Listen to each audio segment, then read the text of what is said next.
BRS అప్పుడున్న టీఆర్ఎస్కి నేను కూడా నా రక్తాన్ని, నా చెమటని, నా సమయాన్ని కుటుంబంతో పిల్లలతో గడపాల్సిన టైంలో టీఆర్ఎస్ పార్టీ బలోపేతానికి పనిచేసిన వ్యక్తినే నేను కూడా. ఆనాటి కేసీఆర్ వేరు, ఇప్పటి కేసీఆర్ వేరు. ఆనాటి కేసీఆర్కి తెలంగాణలో చేనేత కార్మికులు చచ్చిపోతుంటే భిక్షాటన చేసిన కేసీఆర్ ఆనాటి కేసీఆర్. ఇయాలటి కేసీఆర్ మారిన మనిషి, మనిషి, మన మనిషి కాదు. ఏమైంది ఇయాలటి కేసీఆర్కి? హైడ్రాల ఇల్లు కూలిపోతుంటే అరుస్తున్నారు, అన్నా ఎక్కడున్నావు రా, వచ్చిండ్రా? రాలే. వెలుగుమట్లలో ఇల్లు కూలితే వచ్చిండ్రా? రైతులకు వర్ష బీభత్సమై మొత్తం పొలాలు మునిగిపోతే వచ్చిండ్రా? చేవెళ్ళ దగ్గర బస్ యాక్సిడెంట్ అయితే వచ్చిండ్రా?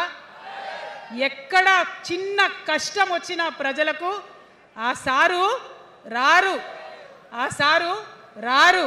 ఎందుకంటే ఆయన మారిన మనిషి, మనిషి, గుంటనెక్కల తోడేళ్ల చేతిలో ఖైదీ అయినటువంటి మనిషి, మన మనిషి కాదు. బాధతో, దుఃఖంతో, ఆవేదనతో చెప్తున్న మాట, సంతోషంతో చెప్తలేని ఈ మాట నేను.